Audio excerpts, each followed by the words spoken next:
ఈ వీడియోలో మనము ఇన్ఫిక్స్ ఎక్స్ప్రెషన్ని ఎలా ఎవాల్యుయేట్ చేయాలో దాని గురించి తెలుసుకుందాము.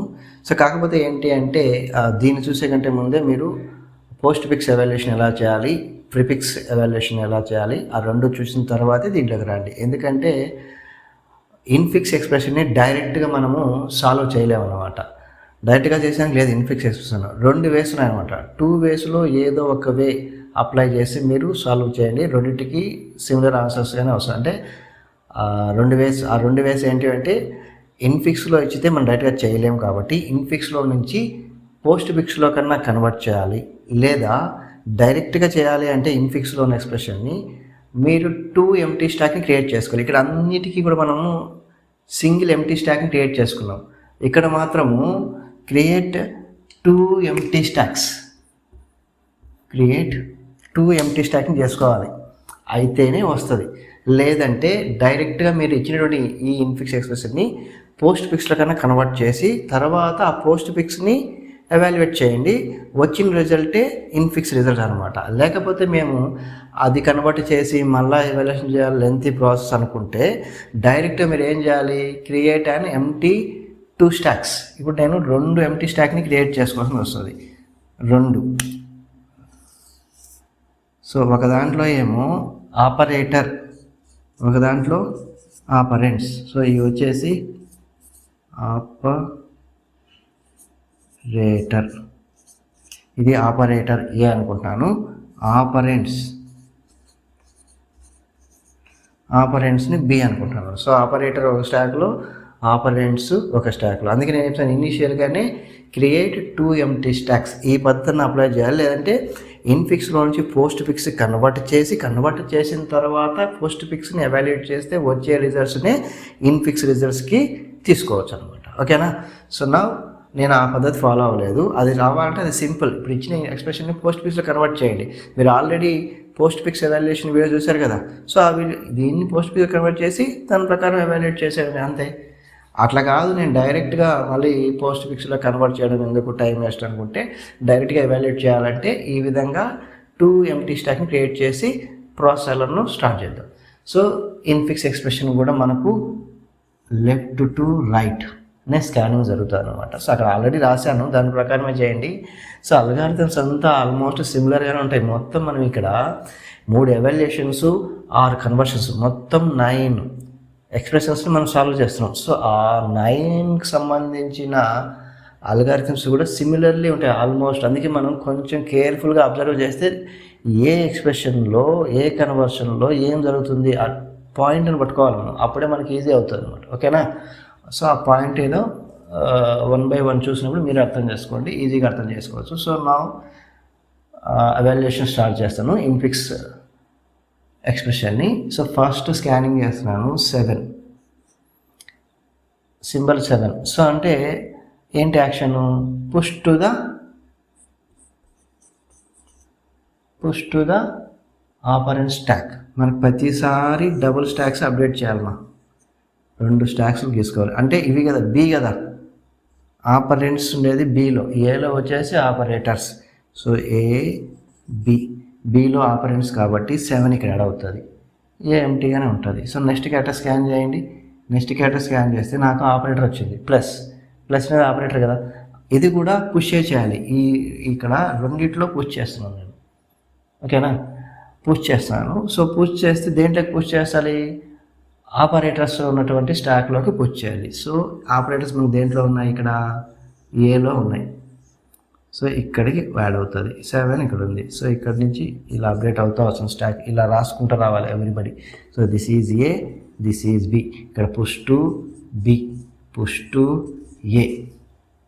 సో నెక్స్ట్ క్యాటర్ స్కాన్ చేయండి.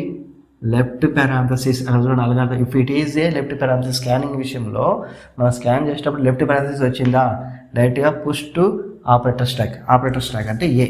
ఇక్కడ ఏం చేయాలి, స్కాన్ చేసినప్పుడు ఆ లెఫ్ట్ పారాంథసిస్ వచ్చింది, push to A. Because of this is one of the operator కాబట్టి ఆపరేటర్ స్టాక్లోకి పుష్ చేయండి, అంటే ఏలోకి పుష్ చేయాలి. సో ఏ ఆల్రెడీ ప్లస్ ఉంది. తర్వాత ఇది ఇక్కడ 7, బిలో 7 ఉంది. ఓకేనా? సో నెక్స్ట్ క్యాటర్ స్కాన్ చేయండి.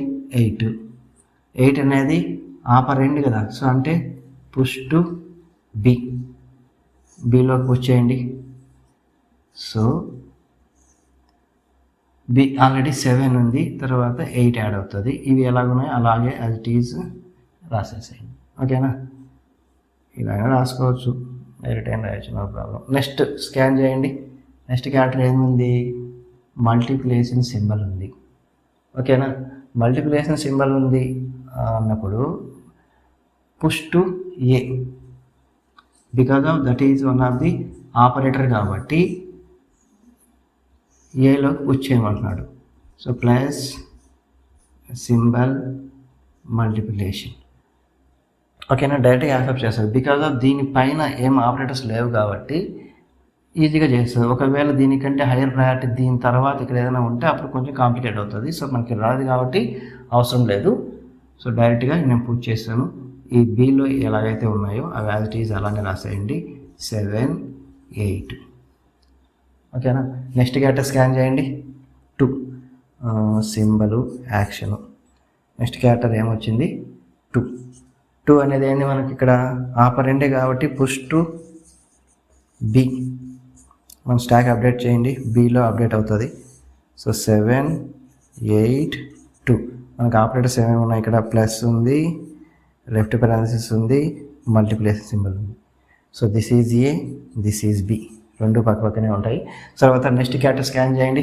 లెఫ్ట్ పారాంథసిస్ అయితే చూడండి ఇక్కడ, if it is left parenthesis pop the until right parenthesis and then perform the operation and push back to the operands stack. అంటే మనకు వచ్చేది ఈ రెండు పుష్ బ్యాక్ చేసి ఆపరేషన్ చేసిన తర్వాత వచ్చే రిజల్ట్ కూడా మనకి నెంబర్లో ఉంటుంది. నెంబర్ అంటే ఖచ్చితంగా మనం దేంట్లోకి పంపించాలి, ఆపరెంట్స్ స్టాక్లోకి పంపించాలి. సో అదైనా చూద్దాం ఇప్పుడు. సో ఇప్పుడు నేను ఇక్కడ రైట్ పారాంథసిస్ వచ్చింది కాబట్టి లెఫ్ట్ పారాంథసిస్ వరకు ఫస్ట్ నేను పాప్ చేయాలి. సో తర్వాత ఫస్ట్ ఇది పాప్ చేశాను, తర్వాత లెఫ్ట్ పారాంథసిస్ని పాప్ చేశాను. సో రెండింటిని డిస్కార్డ్ చేయండి. చేసిన తర్వాత వచ్చేటువంటి ఆపరేటర్ని ఏం చేయాలి, పాప్ 2 ఆపరెంట్స్, ఆ 2 ఆపరెంట్స్ని బయటికి పంపించి బయటికి తీసుకొని వచ్చి ఆ రెండింటికి మధ్యలో ఈ ఆపరేటర్ని ప్లేస్ చేసి వచ్చేటువంటి రిజల్ట్ని మళ్ళీ ఆపరెంట్ స్టాక్లోకి పంపించాలి. సో దానికోసము 2ని బయటకు తీసుకొచ్చిన, 8ని బయటకు తీసుకొచ్చిన, ఆ రెండింటి మధ్యలో మనం ఆపరేటర్ని అప్లై చేశాను. ఆ ఆపరేషన్ పర్ఫామ్ చేస్తే 16 వచ్చింది. ఆ 16ని మళ్ళీ నేను ఈ ఆపరెంట్ స్టాక్లోకి పంపిస్తున్నాను అనమాట. సో అదనమాట ఇక్కడ. సో అండి, ఇది ఏ, ఇది బి. సో ఇక్కడికైతే ఇవన్నీ వెళ్ళిపోయాయి. సో ఇక్కడ కేవలం ప్లస్ మాత్రమే ఉంది. దీంట్లో వచ్చేసి 7, ఈ రెండింటి పోయి 16 వచ్చింది అనమాట. ఓకేనా. సో నెక్స్ట్ క్యారెక్టర్ స్కాన్ చేయండి. Divided by, that is one of the operator. అంటే డైరెక్ట్గా యాక్షన్ ఏం రాయొచ్చు, పుష్ టు ఏ, ఏలోకి పంపించాలి. This is A, this is B. ఏలో ఆల్రెడీ ప్లస్ ఉంది, తర్వాత డివిజన్ ఉంది. ఇక్కడ ఏం అప్లై చేయాలి, ఇక్కడ చూడండి, ఇక్కడ ఆపరేటర్ని ప్రెసిడెన్సీ లెవెల్ చెక్ చేసుకోవాలి. ఓకే, దీనికంటే ఇది లోయర్ లెవెలే కాబట్టి దాని కింద ఇది ఉన్నా కానీ నో ప్రాబ్లం, యాక్సెప్ట్ చేసేస్తుంది కాబట్టి ఎటువంటి ప్రాబ్లం లేదు. ఒకవేళ ఇక్కడ డివైడెడ్ బై ఉండి ఇక్కడ ప్లస్ వచ్చిందనుకో, నాకంటే టాప్లో ప్లస్ ఉండకూడదు అనేది ఒప్పుకోదనమాట. అలాంటప్పుడు ఏం చేయాలి, దీన్ని ప్లస్ని పంపించేటప్పుడే ఇది కానీ కింద కానీ ఉండింటే, ఈ రెండు ఇంటర్చేంజ్ అయ్యిందంటే అప్పుడు ఈ డివిజన్ని బయటకు పంపించి దాన్ని ఆపరేషన్ చేసి ఆ రిజల్ట్ని మనం అక్కడ అప్డేట్ చేసుకోవచ్చు. కానీ మనకి ఇక్కడ ప్రెసిడెన్స్ లెవెల్ యాక్సెప్టెన్స్ ఉంది, ఎందుకంటే ప్లస్ అనేది దీనికంటే తక్కువే కదా, దాని కింద ప్లస్లో ఉంది కాబట్టి యాక్సెప్ట్ చేస్తుంది అనమాట. సో నా మనకి ఇక్కడ ఏదైతే ఉందో అది అలానే యాడ్ చేస్తున్నాను. సో నెక్స్ట్ క్యారెక్టర్ స్కాన్ చేయండి. 4 అన్నప్పుడు డైరెక్ట్గా push to B, because that is one of the operant కాబట్టి ఇలా ఏరో మార్క్స్ వేసుకుంటారా అండి ఎవ్రీ ఆపరేషన్స్కి. సో బిలో నాకు యాడ్ అయిపోతుంది, ఇది ఏ, ఇది బి. 7, 16, 4. ఇక్కడ ఏమున్నాయి, ప్లస్ డివైడెడ్ బై. ఇక్కడికి నీకు స్కానింగ్ అయిపోయింది ఎక్స్ప్రెషన్, కానీ ఈ విధంగా ఉంటే ఒప్పుకోదు. అప్పుడు మనం ఏం చేయాలి, ఎండ్ ఆఫ్ ఎక్స్ప్రెషన్ తీసుకురావాలి. ఎండ్ ఆఫ్ ఎక్స్ప్రెషన్ తీసుకొని ఒక ఆపరేటర్ని 2 ఆపరెంట్స్ని బయటకు తీసుకొచ్చి ఎవాల్యుయేట్ చేసిన తర్వాత మళ్ళీ వచ్చిన రిజల్ట్స్ని ఆపరెంట్స్ స్టాక్లోకి పంపించి అలా ఎండ్ ఆఫ్ ఎక్స్ప్రెషన్ వరకు సాల్వ్ చేసుకుంటే పోవాలి. సో ఇప్పుడు మనకి ఇలా అయిపోయిందా లేదు కదా, స్కానింగ్ చేస్తే ఎండ్ ఆఫ్ ఎక్స్ప్రెషన్ తీసుకోవాలి. ఎండ్ ఆఫ్ ఎక్స్ప్రెషన్ తీసుకుంటే పాప్ 1 ఆపరేటర్ 2 ఆపరెంట్స్. ఏం చేయాలి ఇక్కడ ఎండ్ ఆఫ్ ఎక్స్ప్రెషన్ దగ్గర first end of expression 1 pop 1 operator 2 operands. 1 ఆపరేటర్ని 2 ఆపరెంట్స్ బయటకు పంపేయండి.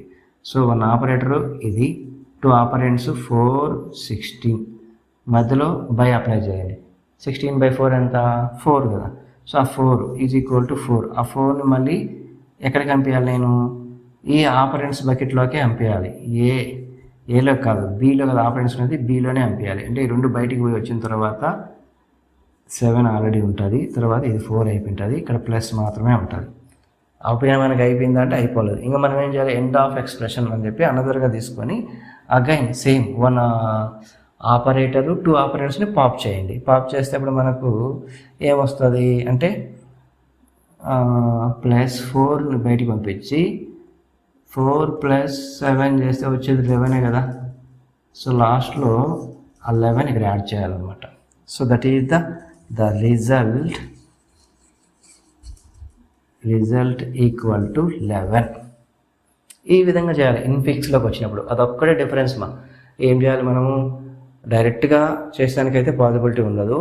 నువ్వేం చేయాలి, పోస్ట్ ఫిక్స్లో కన్నా కన్వర్ట్ చేసి దాన్ని ఎవాల్యుయేట్ చేయాలి. లేదా ఇలా 2 ఎంటీ స్టాక్ని తీసుకొని ఒక స్టాక్లో ఆపరేటర్స్ని ఒక స్టాక్లో ఆపరేటర్స్ని పెట్టుకుంటూ ఈ విధంగా ప్రాసెస్ స్టార్ట్ చేసుకుంటూ వస్తే వస్తుంది అనమాట. So okay, thank you everybody.